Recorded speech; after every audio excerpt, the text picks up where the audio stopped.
At dahil meron na nga tayong daycare this upcoming school year, kaya bilang mga first-time parents, eto yung ilan sa mga preparation na ginawa namin. So first stop, nag-visit muna kami sa pedya niya para magpa-flu vaccine muna, syempre. Kasi diba tag-ulan season na rin at mauuso na naman ang flu. Plus, first time din kasi ni Axel ma-expose sa bigger group of kids. Kaya extra protection na rin ito para sa kanya. And then after nun, dumaan na kami sa mall kasi bibili lang sana kami ng medyas talaga. Pero alam nyo naman yung sandali lang na shopping trip ng mga magulang. Ending na parami na naman.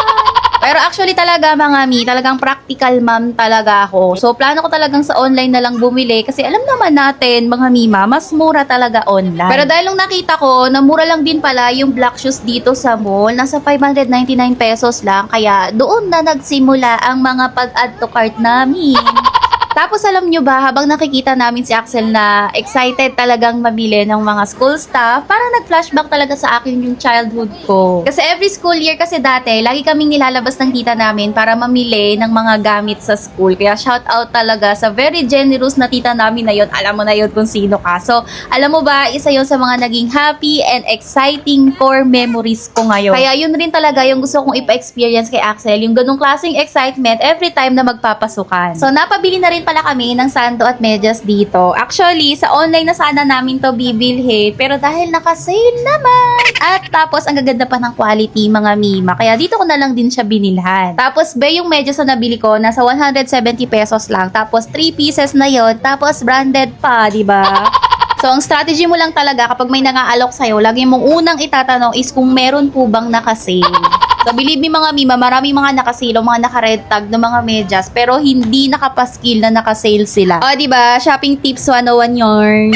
So, bali ang strategy ko, yung mga needs talaga na listahan from school, like yung mga lapis, papel, etc. Sa online ko na lang talaga siya bibilhin para makatipid ako kahit papaano. Pero, yung mga nagpapasaya talaga kay Axel, like yung bag, shoes, at umbrella, yan yung may mga characters na ganyan. Pinaranas talaga namin na siya mismo yung pipili. So, parang strategy na rin namin mga mima para maboost namin yung excitement ni Axel for upcoming school year and para maging aware na rin siya na malapit na siyang pumasok sa school. So anyway, dahil nga favorite ni Axel si McQueen, kaya automatic talagang kinuha niya itong umbrella ng McQueen at may pa-demo pa yan siya kung paano daw niya gagamitin pag umuulan. Sa bag naman, Diyos ko po, eto po ang pinakamahirap mga mima. Parang lahat na lang ng McQueen bags na nakikita niya gusto niyang ipabili. Pero practical reasons mga mima, kaya itong stroller na to yung binili namin kasi 4 wheels na siya, so pwede rin siya gamiting luggage ni Axel pag may gala kami, diba? So dahil gagastos na lang tayo, kaya i-stretch na rin natin yung purpose ng bag, diba? Tapos pag tinatap pa yung front niya mga mima, umiilaw-ilaw pa siya ng ganyan. So tingin ko sapat na yung dahilan para i-check out siya. So bumili na rin pala ako ng ilang mga painting essentials mga mima. So hindi naman to required sa school, pero dahil nandito na tayo, isagad na natin. Charot. So binili ko siya para may pang-alternate naman kami ni Axel sa crayons kasi talagang minsan tinatamad siyang mag-color-color. Kaya sige, mag-painting naman tayo.